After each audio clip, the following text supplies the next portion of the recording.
Assalamualaikum warahmatullahi wabarakatuh. Para pemirsa, di dalam Al-Quran ada firman Allah yang sangat keras dan tegas, yaitu summun bukmun umyum fahum la yarji'un. Mereka yang tuli, mereka yang bisu, mereka yang buta, dia tidak mungkin bisa kembali ke jalan yang benar. Tuli dan bisu merupakan satu kesatuan. Jadi kalau bayi itu lahir dalam keadaan tuli, maka hampir dapat dipastikan dia menjadi bisu. Lalu ditambah yang ketiga, yaitu orang buta. Tiga sifat ini kalau melengket pada diri seseorang, ada pada satu kelompok, ada pada satu kaum, maka kata Allah, fahum la yarji'un, dia tidak akan mungkin bisa diajak kepada jalan yang benar. Ayat ini mencontohkan kondisi orang-orang, baik itu kaum musyrikin Quraisy, orang Yahudi, dan juga ada dari komunitas Nasara. Ayat ini menegaskan gitulah kondisi ketika kebenaran yang dibawa oleh Nabi Muhammad SAW itu datang.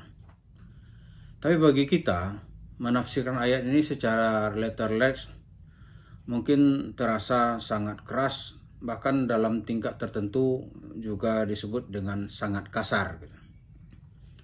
Untuk ungkapan yang lebih lembut, apa maksud ayat ini? Ada seorang pujangga mencoba menjelaskan maksud ini dengan kata-kata yang sangat puitis dan penuh dengan tamsil. Katanya, semerbak bunga itu hanya bisa dinikmati oleh kumbang, lalu menghisap madunya, oleh lebah, dan oleh kupu-kupu. Ketiga jenis makhluk ini adalah makhluk yang disimbolkan dengan sifat-sifat baik. Lebah itu di mana dia hinggap, dia meninggalkan madu, dan pohon tempat dia hinggap itu tidak pernah rusak, apalagi patah. Tapi ada lagi contoh berikutnya, yaitu semerbaknya bunga itu tidak akan ada artinya bagi segerombolan lalat. Apalagi lalat itu lalat hijau. Karena lalat itu tempatnya adalah di sampah, di tong sampah, dan yang lebih jelek lagi mungkin di comberan. Jadi bercerita indahnya bunga kepada lalat, maka lalat hanya akan tertawa. Itu tidak menarik hati lalat gitu, atau tidak menarik perhatian lalat. Para pemirsa yang berbahagia, cerita ini perlu kita ungkap kembali ketika kita bercerita tentang kesalahan ajaran yang dibawa oleh Syekh Mansur, penyelewengan-penyelewengan yang dia buat, dan kebohongan-kebohongan yang dia lakukan. Begitu juga nanti jejak kriminal yang dia tinggalkan. Ketika ayat ini, kelakuan ini kita ungkap, itu banyak orang menyerang balik, malah mengatakan ini karena sakit hati, atau karena iri, dan lain sebagainya. Tapi ayat ini yang disebut oleh Allah ini menjadi pelajaran bagi kita. Kalau kita tidak berada dalam nurani yang sehat, maka pelajaran baik itu tidak menjadi manfaat apa-apa gitu. Bahkan Allah juga menyentil lebih keras lagi, kalau kebatilan itu ada di tengah-tengah kita, hatinya tidak pernah bisa merasakan itu batil atau membiarkannya. Kemudian pandangannya tidak bisa melihat itu sebuah kebatilan, telinganya tidak bisa mendengarkan itu sebuah kebatilan. Kata Allah, Ulaika kal an'am.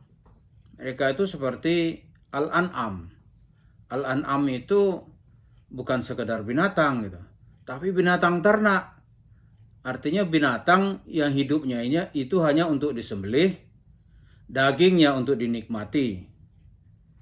Lalu organ-organ tubuhnya dijual di pasar untuk dinikmati oleh orang lain. Ini contoh yang sangat tegas, sangat telak bagi orang-orang yang tidak menggunakan akalnya memahami Islam, yang tidak mengasah nalarnya, dia akan jadi al-an'am. Jadi bahan apa ini? Jadi tempat seseorang melakukan pemerasan dan penipuan, dia akan jadi sasaran tipuan gitu. Jadi kenapa kita menjelaskan terus-menerus perilaku atau ajaran sesat yang dibuat oleh Yusuf Mansur? Supaya kita semua tidak disebut oleh Allah dengan orang yang tuli, orang yang bisu, orang yang buta. Nanti kita disebut sebagai al-an'am gitu. Jadi agar kita tidak disebut sebagai al-an'am, ya kita harus menjelaskannya. Ada juga yang mengatakan, saat kenapa baru sekarang ente baru muncul? Ya kita lihat, karena begitu banyak suara yang bergemuruh itu tidak ada yang mengkonter gitu. Maka kita lihat pelajaran-pelajaran atau cerita-cerita Yusuf Mansur ini di mana-mana menimbulkan jejak kriminal. Tidak ada yang mengkonter gitu. Maka kita mencoba dengan segala upaya untuk mengkonternya. Nah, kepada para pemirsa, itu untuk memahami ini dilihat itu dalil-dalil yang saya kemukakan benar apa enggak gitu. Yang dilakukan Yusuf Mansur benar apa enggak gitu. Ternyata bukan hanya jualan sedekah, bukan hanya investasi bodong yang dia bawa oleh Yusuf Mansur. Bahkan ayat-ayat lain pun juga dia injak-injak. Saya juga pernah melihat cerita Yusuf Mansur tentang harta waris. Kata Yusuf Mansur, harta waris itu nggak usah dibagikan, sedekahin aja, maka semua ahli waris akan kaya. Gitu. Inti kaya terus ini, kaya. Padahal nanti yang kaya ya dia sendiri, ya uang warisan dipakai kasih ke dia ya kaya lah. Tapi yang lain-lain tadi akan menimbulkan korban-korban malapetaka. Mana ada Tuhan menyuruh, kalau Allah menyuruh warisan itu dibagi kepada ahli waris. Kata Yusuf Mansur, sedekahin aja.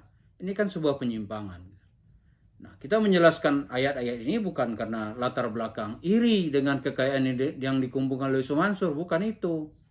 Kalau dia berjalan pada jalan yang benar, atau dibenarkanlah oleh mayoritas ulama gitu, ada kitab tafsir yang kita juga nggak akan ikut cawe-cawe gitu. Ngapain gitu.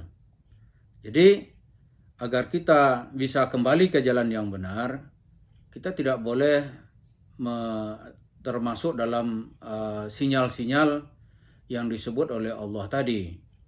Kalau seseorang itu ya dari awalnya memang sudah tuli gitu, cerita apa nggak ada bisa ya, sekeras apapun teriakan trompet gitu, di tangan orang di telinga orang tuli ya nggak ada arti.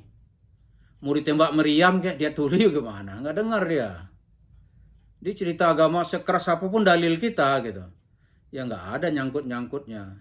Jadi ketika kita mengkritik Yusuf Mansur karena memang ajaran-ajaran yang dibawanya itu menyimpang. Masa dalam waris Tuhan menyuruh bagi waris, kata Yusuf Mansur, sedekahkan, semua ahli waris akan kaya. Contoh juga nggak ada dipraktekkan, nggak bisa gitu. Apa itu akan diteruskan? Ini loh para pemirsa yang muktal, apa kebatilan itu kita teruskan.